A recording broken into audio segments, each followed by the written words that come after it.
All right, welcome everybody. We're gonna get kicked off in just a minute here. Thanks for being here live on the call. And for anybody watching the replay, make sure to sign up on our website so we can send you all the resources. But today we are talking all about planning for 2026.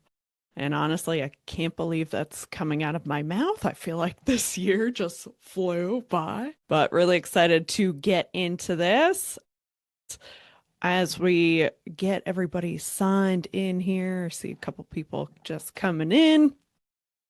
We'll get rolling. But thank you for being here. I'd also be remiss not to mention our extremely talented marketing coordinator, Magdalena, who has worked so hard to get all of this ready for you guys. So thank you, Magdalena. Hi everyone. Happy to be here, our last webinar of the year. Whew, it went fast. A year of webinars. That's insane.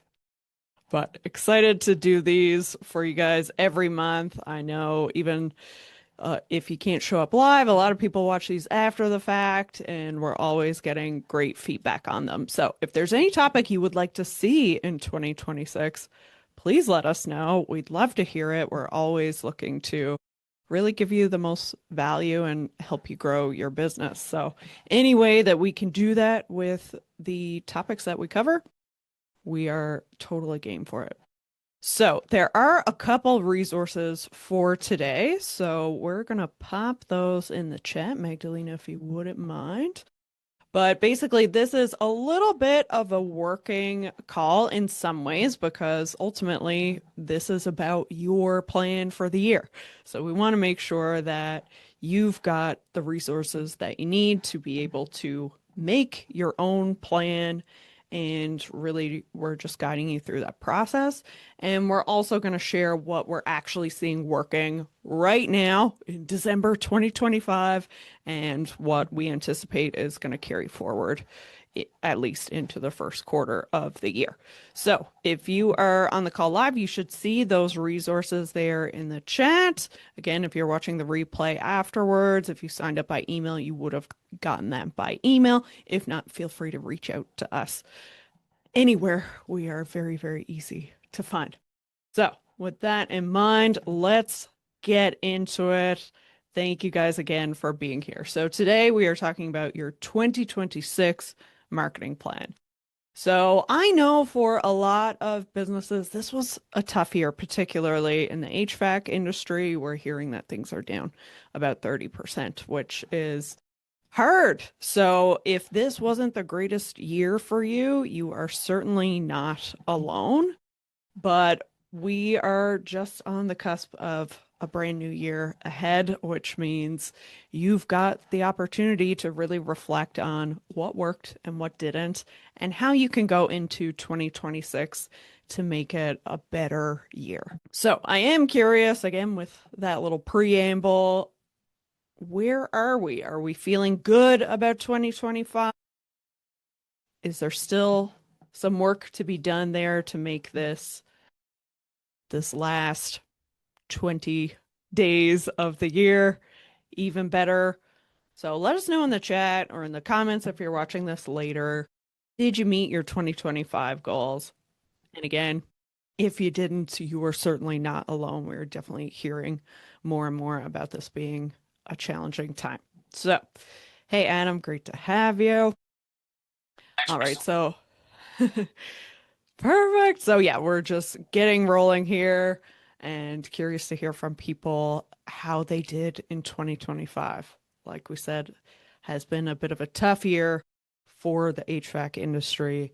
Some businesses are still doing very well, but if it didn't quite go as planned, we've got a new year ahead, and that's what we're all about. All right, so a little bit about me and the gang here. So I live in Newfoundland, Canada. We are on the far east coast, cold little island. I live here with my husband Brandon and Buddy the dog, who is a constant figure in our social media posts and sometimes my ads and sometimes webinars, but not joining us today. He's decided to nap elsewhere.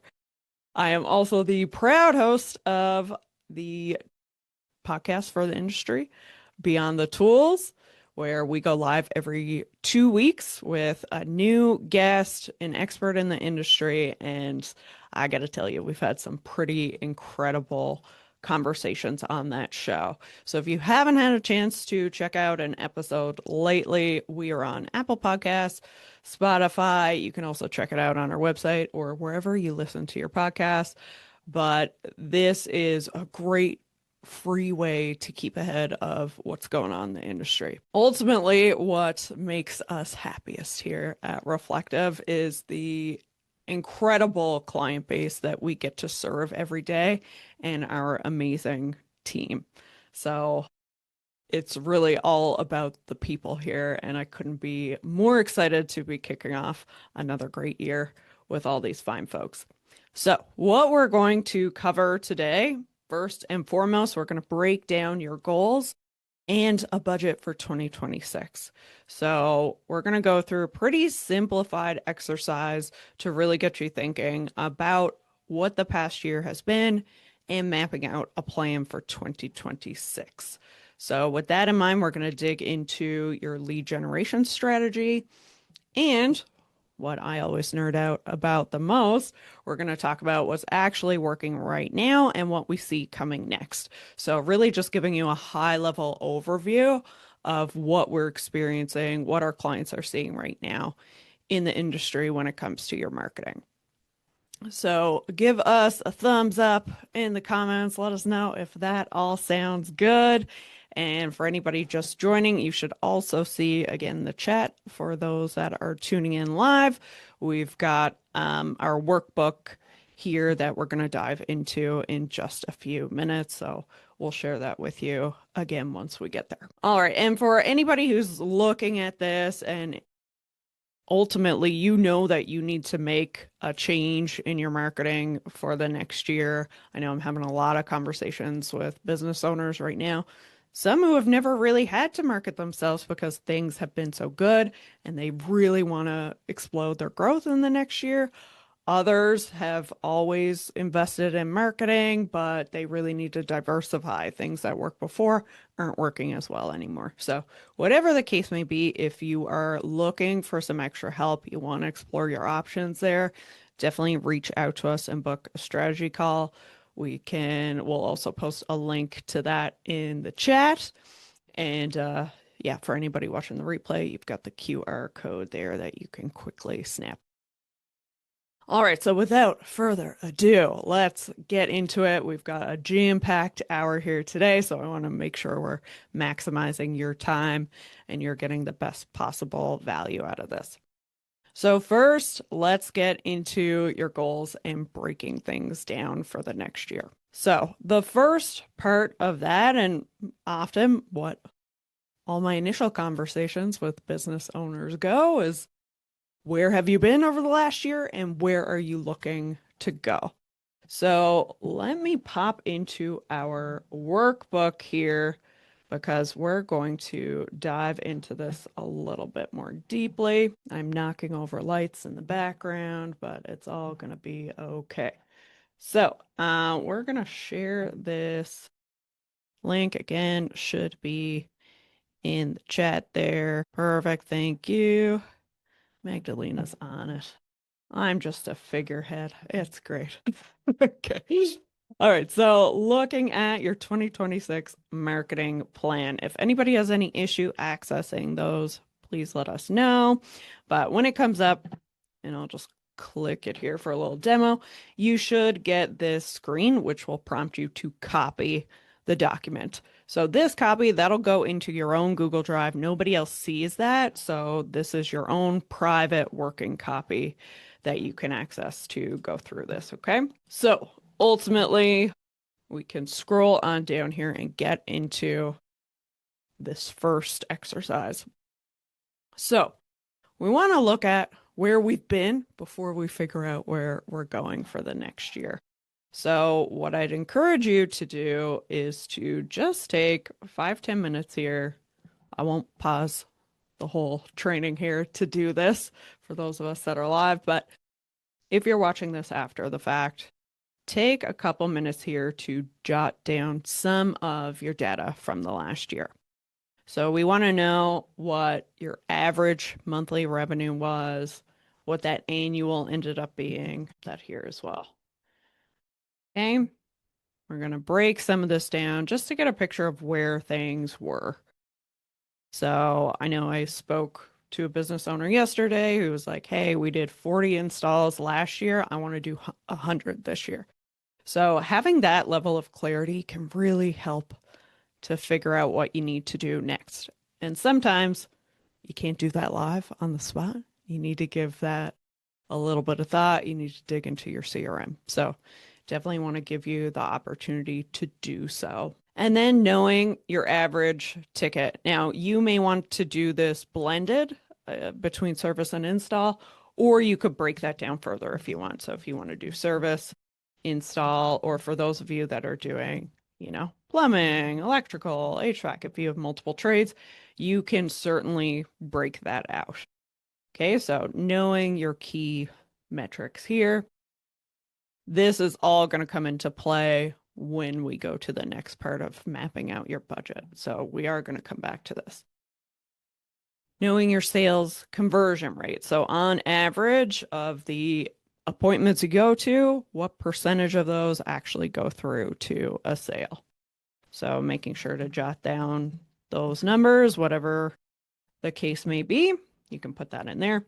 And your booking rate. So of the leads you get, of the phone calls that come in, what percentage of those actually go to appointment or book job? All right. And this is a little exercise that I always love to do every year because this can be really revealing to think about what were 3 disappointments from the year. What were 3 things that didn't go so well? Maybe you lost a key team member.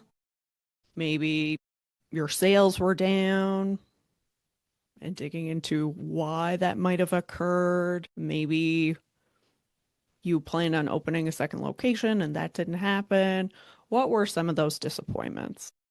So listing those out because this often paints, if these are the things we don't want, that shows us what we actually do want in the coming year.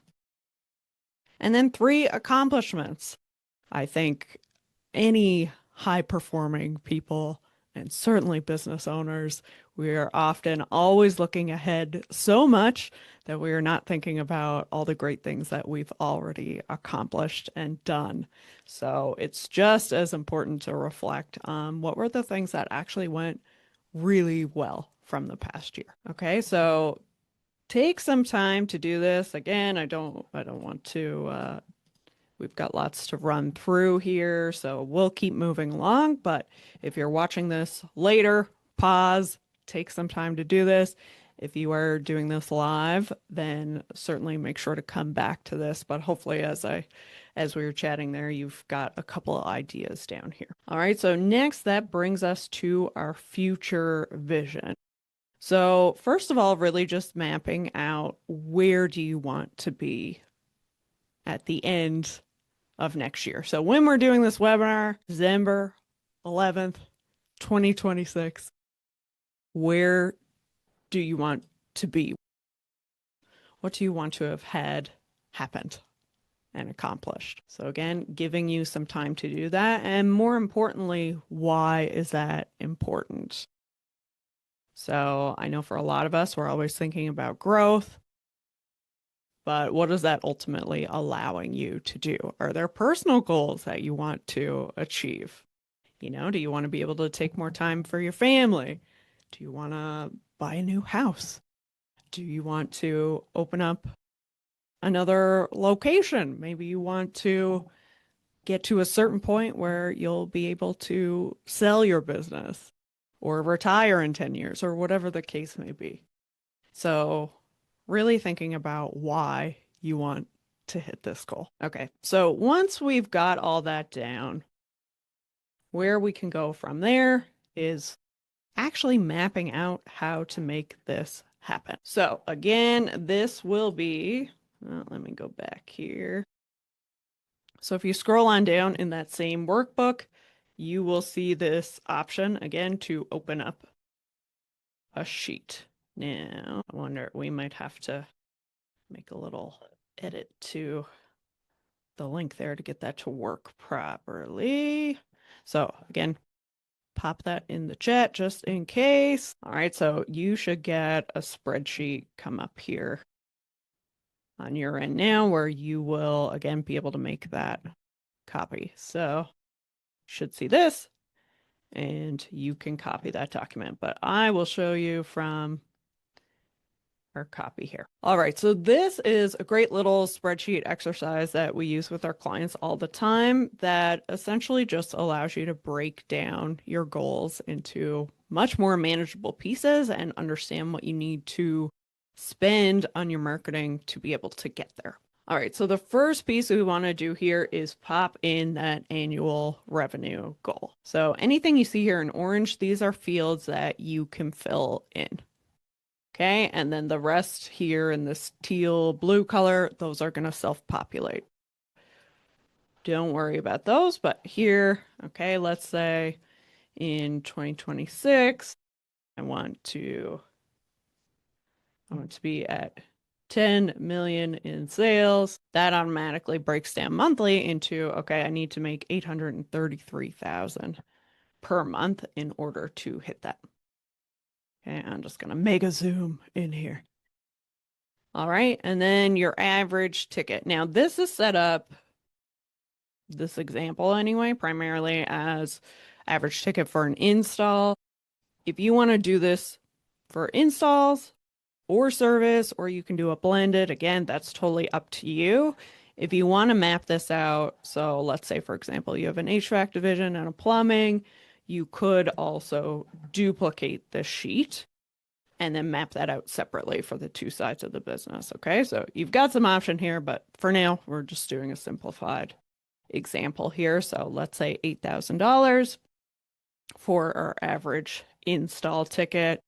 So with that, that means I have to do 104 jobs a month on average to be able to hit 833,000-ish in monthly sales and thus 10 million in revenue.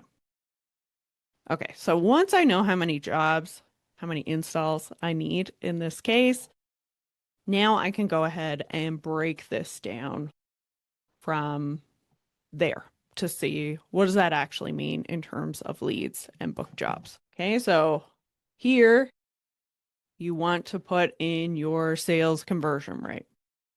So again, most of the time you're using a CRM, you can pull that number pretty easily.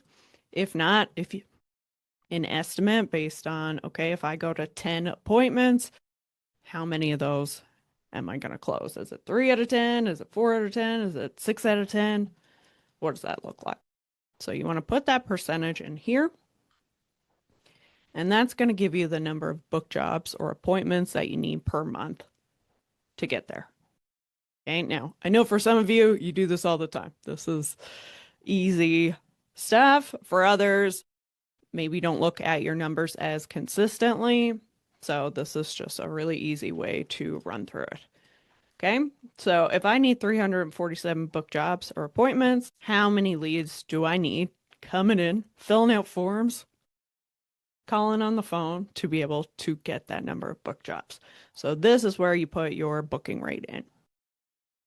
And that's going to give you the number of leads that you need to hit your target. Now, this last piece, your average cost per lead. Okay, so I've got 120 in there just as dummy content, but that's another thing to look at with your marketing and depending on the channel and all those sorts of things, tracking what your average cost per lead is. And you can put that in there. Now, if you're not sure, we do have some averages here that will just help to kind of guide you. And again, this will really differ depending on the market and all those sorts of things, but it gives you some ideas of what you might want to put in there in terms of your cost per lead. Okay, so once we've got that, now we know how much we need to spend in order to hit that revenue goal every month. And as we often see, depending on what your specific numbers are, those will all flex, right? If my sales conversion rate is higher, we're going to see that budget go down. If my cost per lead ends up being lower, that's going to affect the budget that is required. So you really want to fill in your own numbers in here so that you have a better idea of what it is that you need to spend to hit those goals. Okay, so that's one easy way to map out a marketing budget per month, or in this case, an ad spend budget per month, to know how to get to where you want to go. Now, this next piece is just a different way to go about the same thing. So this is pulling in the ad spend listed here, but you can override that if you want and put in the ad spend that you're planning to spend to see how that maps out in terms of number of sales, revenue, and profit. Okay, so your target cost per lead, your target cost per book job, your sales closing ratio. So a lot of this is pulling in from the other sheet. What we've got here is the profit is based on a 40% gross profit margin. If yours is different, you can change that. Okay, and that's going to reflect over here in that profit number. And then lastly, your marketing agency fees. So if you're working with a marketing agency, you can pop that in there. Or if you have a full-time marketer, you want to count their salary in there, you can put that in there. So again, to get an idea of what it is that that marketing budget is actually bringing in for you every single month. All right, I won't go too deep into this in the interest of time. And of course, knowing everybody's situation is going to be a little bit different. But what you can do here is also plan out your marketing budget and break that down into different channels. So, for example, if you are projecting that you want to add 3 million this year, and maybe you want to spend 10% of your total revenue on marketing. This will then give you that marketing budget for the year, average that out monthly, and then you can put in the breakdown that you want here for online marketing versus offline marketing versus retention strategies. And that's going to break that down into real numbers and then what that spend actually looks like on a month by month basis, depending on the channel. Okay, so I won't go too deep into this, but this is another tool in here that you can use. All right, so with that in mind, that gives us ultimately, we've got a bit of a budget here in terms of what we need to spend to be able to hit our goals. So that gives you a little bit of clarity going into, going into the next year. So again, you've got that spreadsheet, but you can also map this out here in your workbook, just quite simply what you need to hit to make sure that you're getting that annual revenue you're looking for, how many jobs, how many leads you actually need. Okay, so that's all in your workbook there. And the other thing that I always encourage business owners to do is to actually look at what marketing is working for you currently. So, especially over the last year, over the last quarter, what channels are really driving things for you? If you look at your monthly revenue, you see areas where there are spikes, dig into that. See what you were doing from a marketing perspective. Of course, you're going to have seasonality and those types of things as well. But really looking at what you invested in over the last year and can you see the impact of that? Depending on what technology you're using for marketing. But in a lot of cases, ServiceTitan, for example, if you're tracking by campaigns, if you have tracking phone numbers in your CRM, House Call Pro, we see this as well. You can track the lead source as long as you are keeping up on those things and using those things. Now you can go back into your reporting and see what your major lead sources were, what that looked like in terms of return on investment.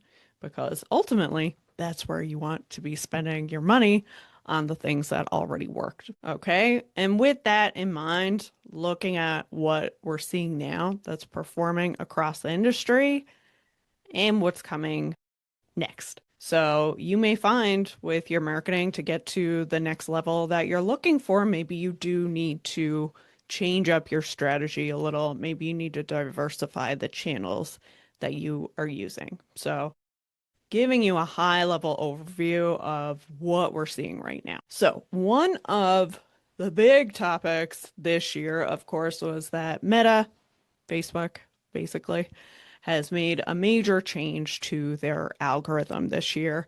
And this is already affecting things now, but you need to realize how this is going to affect things over the next year as well, because I think this is something that a lot of people still aren't fully aware of. So, Meta ads, basically, Meta has a new AI algorithm called Andromeda, which is all about matching the right ad to the right person. So, it's no longer about generalities in terms of having something that works across the board. Really, Meta is trying to be much more of a matchmaker to say that, the ad that I see is not going to be the same ad that Magdalena sees, or Tony, or Sam. You're going to get different ads for different people, even from the same business. So, what that means on a very practical level is Meta specifically is saying that we need to diversify the creative that we are using to be successful on Facebook. So, what that means is that you don't need to worry as much anymore about the structure of your ad campaigns, about your targeting. You don't need to get into interests and lookalikes and all this stuff. It's really about your creative. Now, there are some caveats to that, of course. We're always testing different things. But ultimately, what Meta is advising is that your ad creative, you should be creating things that are going to appeal to a bunch of different people. So, different ads for different people, addressing different hooks, angles, pain points. So, what I care about versus what Magdalena cares about, those are going to be different things. So, it's really looking at all your customer avatars, right? So, if we think about the different homeowners that you work with, how do you make sure you're appealing to the single mom versus the bachelor versus someone with aging parents versus you've got all these different types of people. Stages of the buying cycle. So before we talk about retargeting, right? So you'd have a campaign that is specific to new people. You'd have a campaign that is specific to people who've been to your website or have become a lead or whatever. That doesn't work anymore. You are creating different content for all stages of the buying cycle, but they're all going within the one campaign. So it's totally flipping how we think about meta advertising. Okay, so you want to create ads you're going to have some ads that are specific to people who've never heard of a heat pump before, that don't know what it is, never really thought about it, to people who are actively looking to buy, who are researching different companies, who are getting quotes from multiple contractors. So you're going to have all stages of the buying cycle that you want to appeal to. And then lastly, formats. So having a variety of creative, you're going to have photos, you're going to have graphics, you're going to have carousels, video, all these different formats within Facebook's platform to make sure that you get the best possible performance. All right, so let me know in the chat if that is all making sense. And again, we're going to go a little bit deeper here, but generally, when we think about the residential buying market, at any given time, you've got, between 3 to 10% of people they're shopping, 3% buying now, another 7% that are kind of open to it, curious about it. You've got 30% of the market not really thinking about it, just not on their radar. 30% who don't think they're interested. That's too expensive. I can't really look at that. And the 30% are, no, they're not interested. So I replaced my system last year. Definitely not going for it.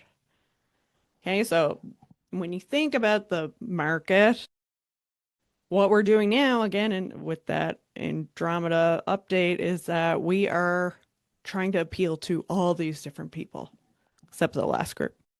We don't care about them. Right? But we're trying to address all these different people. And really, when we think about Google and that side of things, which we're going to talk about as well, but with Google, you are really getting those people who are buying now. These are people that are actively looking. So you will find the conversion rate from those leads much, much higher, but there's fewer of them too, right? So where Meta plays in terms of the overall marketing landscape is really getting at these people who are, open to buying or not really thinking about it, just not on their radar. Those are the people that you're able to tap into with Meta ads. And that's why we've seen a lot of success there with our clients. So to give you an example, this is an HVAC client that started with us in May and had never really advertised before, but he was looking to be proactive, more proactive about his marketing and really figure out what works and get that steady flow in so he could scale things up. So since May, we've been able to achieve a 77% lead to appointment conversion, so 77% booking rate, over 150,000 in monthly revenue generated. Their ad campaign had a 43 times return on ad spend. So for every dollar this client spent, they got $43 in return. And from May to November, they've done over 1 million in sales directly from their Facebook ad campaigns. So there's a ton of power here with Meta. And really, I do audits all the time. I'll ask you to tell me your top competitors. I look at what they're doing. Most of them are going really hard on Google and they're not doing much on Meta. So it's still, even though it's widely used, Facebook is so widely used, a lot of businesses still aren't really investing there. So there's huge opportunities in a lot of markets. So again, going back to that algorithm piece, targeting doesn't matter like it used to. You really want to just focus on targeting your service area, and that's about it. You can put an age minimum and maximum. Meta a lot of the times just takes that as a suggestion anyway. And depending on what the offer is, sometimes you're restricted from adjusting those age ranges anyway. So generally, just focus on the service area. You don't need to get into super complicated interests and different avatars when it comes to your targeting. Your creative is going to do that for you. All right, let me know in the comments if this is all making sense, what your experience here has been. Going to take a little tea break here. Okay, so what we're also seeing on Facebook ads is more authentic content is performing better. So what I mean by that, actual people in the business, actual photos of your work, doing simple selfie style videos that is consistently outperforming professionally produced content, graphics, stock photos. So if nothing else, what you really want to invest in the coming year is getting content for your business. Make sure that your team is taking photos of every install. They're doing before and afters. If you're the business owner or someone who is customer facing, get videos. Take simple videos with your phone. We've got a whole other training on video creative that you can check out on YouTube, or again, reach out to us. We'll send it to you. But this is something that is absolutely essential going into the next year. Okay. And protect your assets, particularly on Meta. I know it's getting more and more annoying every year, the security features, but they're there for your protection. And I think what I get calls on the most that's really disheartening, honestly, is people who have gotten locked out of their account in one way or another. So always make sure you have Meta Business Suite set up properly. You have multiple admins, so not just yourself. You should have somebody else in the business that has admin access. So if something happens to your account as the business owner, there is somebody else who can manage that account for you and get you back in because that's really, really hard. And I've literally talked to 3 people this week that have had a challenge with their access to their own business. So don't want that to happen to you. There's also the Meta Verified program. Honestly, for me, jury's still out on how helpful it is, but you can pay to get that verified stamp. It does give you enhanced support, which we're currently trying to use to get a client out of a bind. But yeah, it's good to at least have some way to contact a real person over at Meta to help you. So it is something to consider, especially if you have had issues in the past with your profile or disabled ad accounts or anything like that. All right, and video creative. Okay, whether we're talking about paid ads or the organic side of things, video first is how social media is these days. Okay, so Instagram is a video first platform. They've put so much into Reels, and the algorithm is going to prioritize engagement on those meaningful interactions. So when people are sending a video or content over DM, they're sharing it, they're saving it, commenting, all that stuff is really fueling the algorithm. Okay. So video is 100% necessary for 2026. You want to make sure you're investing some time, money, and energy on there. Reels right now account for approximately 40% of video consumption across Meta. Having those short form videos, and again, they're changing these things all the time, but that is huge. So making sure that you're getting that content. And of course, YouTube has YouTube Shorts now. That's been something that has been really successful for a lot of businesses, helps with your SEO and stuff as well. So these are all things that you want to be thinking about going into the next year. All right, so on that note, thinking about the organic algorithm for Facebook specifically, Facebook's whole goal is to make sure that you see posts from people, interests, and ideas that you find valuable.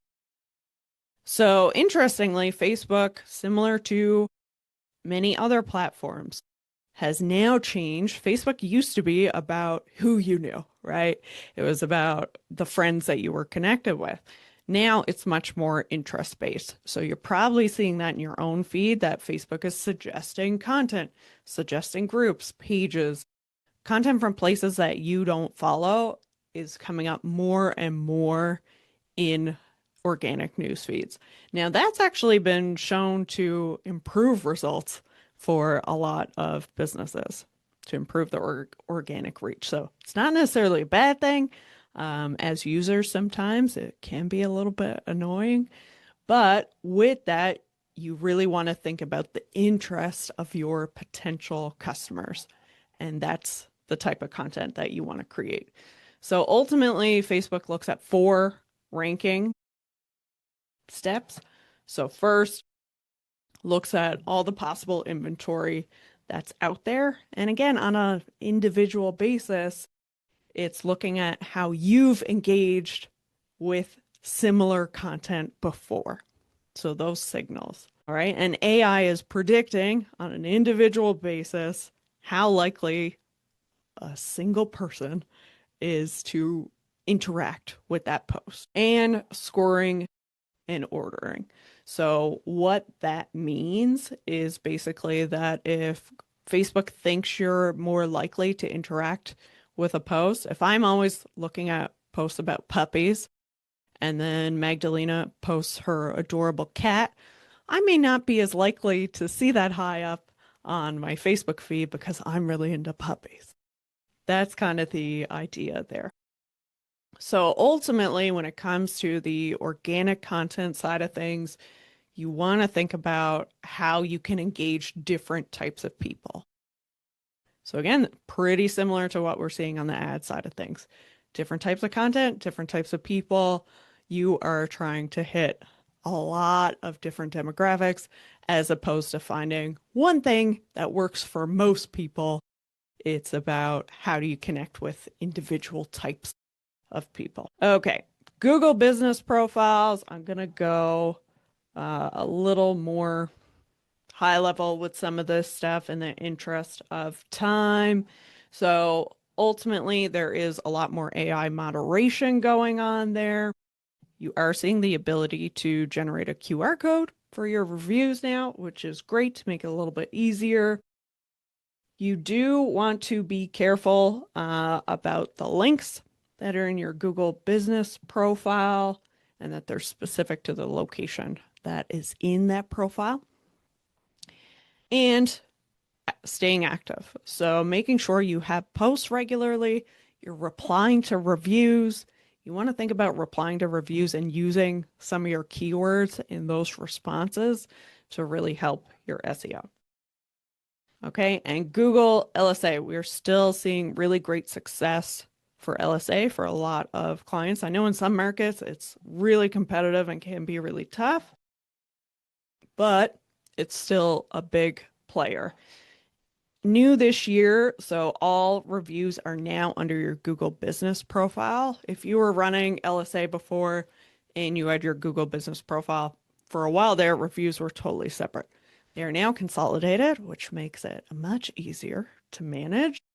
So that is one thing to keep in mind. And now with Google Guaranteed, and there was a couple different badges going on, they now have one unified badge that says you're either Google verified or if you don't have a badge, you're not. So much more simplified. But what that means is that you really want to make sure you are keeping up on the status of your LSA account. So your insurance renews every year. If your insurance certificate goes out of date on your LSA profile, you're going to run into trouble. So make sure you're checking that quarterly. Is it probably a good practice?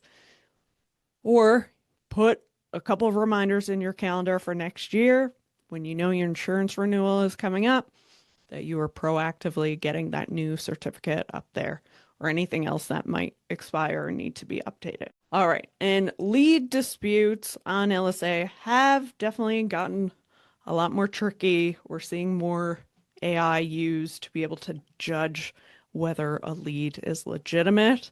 So we've got, again, full training on LSA elsewhere, so we won't get super deep into that, but that's something you want to be aware of. Ultimately, we're seeing suspensions, all kinds of horrible issues all the time. Magdalena knows she has to clean a lot of them up. So make sure you're keeping on top of your Google business profile and your LSA account to make sure that you don't run into any trouble there. And with LSA specifically, because of the changes with AI, it is more important than ever to make sure that you are rating your leads, you're marking them as booked. That's going to be one of the biggest things that's going to fuel your results on Google because you're giving their algorithm more feedback into what leads are actually converting for you. And Google only makes money if you're converting leads. So that's really what's going to fuel your success there. All right. And email marketing is the most underused, neglected tool of them all. But you've done the hard work already of building up a customer database. You've got their emails, you've got their phone numbers. Make sure you are using them. It is a free marketing tool besides your software costs, right? So at the very least, make sure you are sending out a monthly touch point. It's a great way to keep top of mind with your customers. Make sure they keep coming back. Make sure they're getting their furnace checks, their AC checks. They're signing up for your membership plan. This is a way to really ensure that you are getting more revenue from the customers you've already spent money to acquire. Okay. And last, certainly not least, you want to make sure you are consistently tracking your KPIs. So you know how many leads you're getting every month, what cost they are on average. You know how many appointments, their cost, what percent of leads are going to appointment.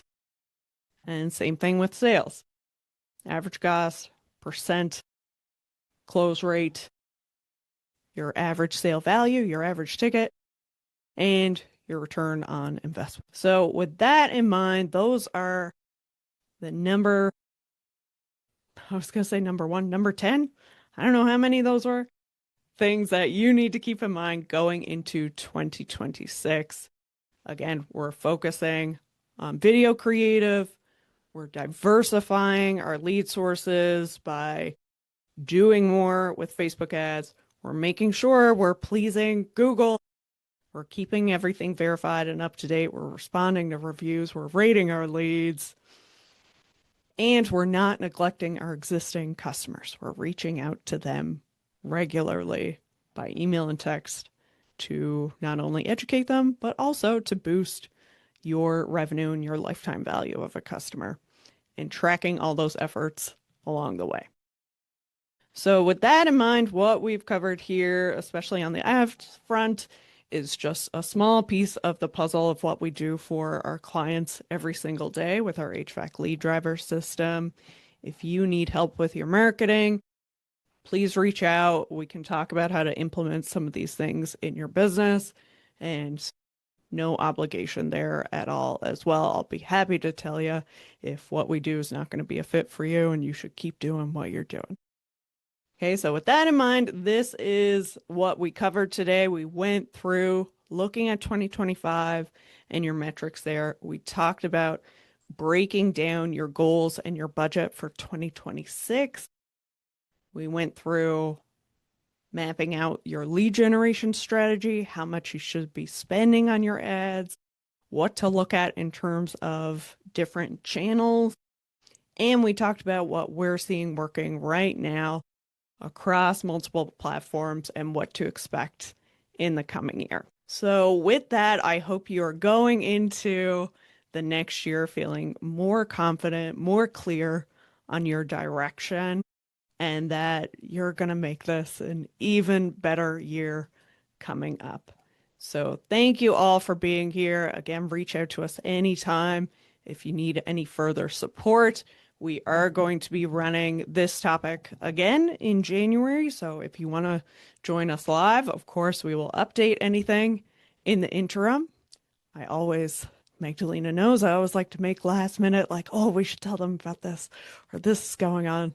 Sam said that this client is seeing this. So we're always making those updates to make this super current for you guys. And again, we have lots more topics to come.